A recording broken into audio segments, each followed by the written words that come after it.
Subscribe کریں ہمارے channel کو اور بیل آئیکن کو کلک کریں تاکہ ہماری ہر نئی آنے والی ویڈیو آپ تک بآسانی پہنچ سکے۔ بسم اللہ الرحمن الرحیم۔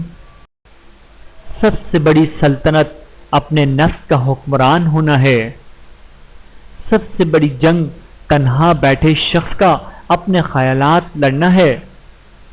جھکی ہوئی گردن سے موبائل میں اجنبی لوگوں سے رشتے جڑ سکتے ہیں تو حقیقی رشتوں کو بچانے کے لیے گردن جھکا لینے میں کیا قباحت ہے۔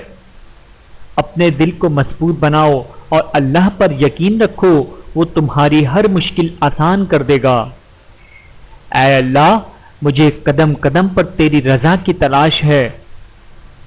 احساس کبھی کہہ کر نہیں کروایا جا سکتا۔ بہترین فیصلہ چاہتے ہو تو سب کچھ اللہ پر چھوڑ دو۔ اللہ کی نعمتوں پر غور کرنے سے اللہ سے حیا آنے لگتی ہے، پھر انسان اس بات سے شرما جاتا ہے کہ اللہ ہی کی بخشی ہوئی نعمتوں کو اسی کی نافرمانی میں استعمال کیا جائے۔ یہ کیا کہ سورج پر گھر بننا اور اس پر چھاؤں تلاش کرنا، کھڑے بھی ہونا تو دلدلوں پہ، پھر اپنے پاؤں تلاش کرنا، نکل کر شہروں میں آ بھی جانا، چمکتے خوابوں کو ساتھ لے کر بلند و بالا عمارتوں میں، پھر اپنے گاؤں تلاش کرنا۔ پرندوں کو نہیں دی جاتی تعلیم اڑانوں کی، وہ خود ہی طے کرتے ہیں منزل آسمانوں کی۔ رکھتا ہے جو حوصلہ آسمانوں کو چھونے کا، اس کو نہیں ہوتی پرواہ گر جانے کی۔ اہمیت الفاظ کی ہوتی ہے مگر اثر ہمیشہ لہجوں کا ہوتا ہے۔ جب انسان سمجھتا ہے کہ وہ غلط بھی ہو سکتا ہے تب وہ ٹھیک ہونے لگتا ہے۔ احساس کیا ہے؟ دوسروں کی تکلیف کو اپنی تکلیف سمجھنا۔ توکل علی اللہ، میں نے اللہ پر بھروسہ کیا۔ لوٹ کر یادیں آتی ہیں، وقت نہیں۔ معجزے ہوتے ہیں، دعائیں سن لی جاتی ہیں، زخم بھر دیے جاتے ہیں، دل جوڑ دیے جاتے ہیں، کن فرما دیا جاتا ہے۔ صرف ایمان، توکل اور صبر کی بات ہے۔ معجزے ہوتے ہیں، دعائیں سن لی جاتی ہیں، زخم بھر دیے جاتے ہیں، دل جوڑ دیے جاتے ہیں، کن فرما دیا جاتا ہے۔ صرف ایمان، توکل اور صبر کی بات ہے۔ امیر اپنی آسائشیں نہ چھوڑیں، صرف نمائشیں چھوڑ دیں تو غریبوں کی زندگیاں آسان ہو سکتی ہیں۔ اپنے دل کا ہمیشہ خیال رکھیں، دل ٹھیک ہوگا تو پھر پورا جسم ٹھیک ہو جائے گا۔ جس چیز کی ضرورت ہو اسے بانٹنے لگ جاؤ، پھر چاہے وہ رزق ہو، سکون ہو، احترام ہو، عزت ہو، محبت ہو یا آسانیاں ہو، یقین جانیے وہ کئی گنا بڑھ کر واپس آپ کے پاس ضرور آئیں گے۔ چھوٹی سی غلط فہمی میں اتنا زہر بھرا ہوتا ہے کہ ہمارے سالوں پرانے رشتوں کو مارنے کے لیے کافی ہوتا ہے۔ غلط فہمیوں کو پلنے مت دیں، ان کی جگہ نہ آپ کے دل میں ہے نہ آپ کے دماغ میں، ان کی جگہ تو آپ کے قدموں کے نیچے ہے۔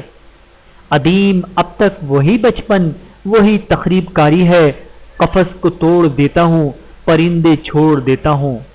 تحقیق کے مطابق آج کل کا ذہنی دباؤ کی ایک بڑی وجہ اپنے ارد گرد کے کم عقلوں سے نمٹنا ہے۔ ایک دانا شخص سے کسی نے پوچھا کہ آپ اتنے خوش کیسے رہتے ہیں؟ اس نے کہا میں بے وقوف لوگوں سے بحث نہیں کرتا۔ پوچھا پھر کیا کرتے ہیں؟ دانا شخص بولا میں انہیں جواب دیتا ہوں کہ آپ ٹھیک کہہ رہے ہیں۔ پوچھنے والے نے کہا پھر بھی اپنی بات یا اپنا موقف منوانے کے لیے، اسے قائل کرنے کے لیے آپ کو اسے کوئی دلیل، کوئی جواز تو دینا چاہیے۔ اس پر اس دانا شخص نے پوچھنے والے کو تاریخی جواب دیا، آپ ٹھیک کہہ رہے ہیں۔ کسی انسان کو کھانا کھلا کر یہ مت سوچیں کہ ہم نے اس کو کھانا کھلایا ہے یا کوئی ہمارا کھانا کھا گیا ہے، بلکہ یہ سوچیں کہ یہ رزق ہمیں شاید آج اس انسان کے نصیب سے ہی ملا ہو۔ ہماری کیا اوقات ہے کہ ہم کسی کو کچھ دے سکیں؟ یہ تو اللہ ہی کی رحمت ہے جو ہماری عزت بنائے ہوئے ہے، اس پر شکر الحمدللہ ہے بے شمار۔ نماز اور قرآن سے تعلق بنا لیجئے، جوانی بار بار نہیں ملا کرتی۔ خود کو تباہ کرنے کا تیز ترین راستہ یہی ہے کہ اپنے ماں باپ سے بدتمیزی سے پیش آؤ۔ دعا کی قبولیت آواز کی بلندی سے زیادہ دل کی تڑپ کا تقاضا کرتی ہے، کیونکہ دعا صرف الفاظ کا مجموعہ نہیں بلکہ روح کی طلب اور کیفیت کا نام ہے۔ جو نبی صلی اللہ علیہ وآلہ وسلم کو میرے قبول ہوں، وہی کاش میرے اصول ہوں، وہی صبر ہو، وہی گفتگو، وہی سادگی و عاجزی۔ ویڈیو دیکھنے کا بہت شکریہ۔ مزید ویڈیوز دیکھنے کے لیے ہمارے چینل کو سبسکرائب کریں۔ اگر ویڈیو پسند آئے تو لائک کریں۔ اچھی بات کو دوسروں تک پہنچانا صدقہ جاریہ ہے۔ جزاکم اللہ خیرا کثیرا۔ اپنا اور اپنے پیاروں کا بہت زیادہ خیال رکھیے گا اور مجھے دعاؤں میں یاد رکھیے گا۔ Take care. اللہ حافظ۔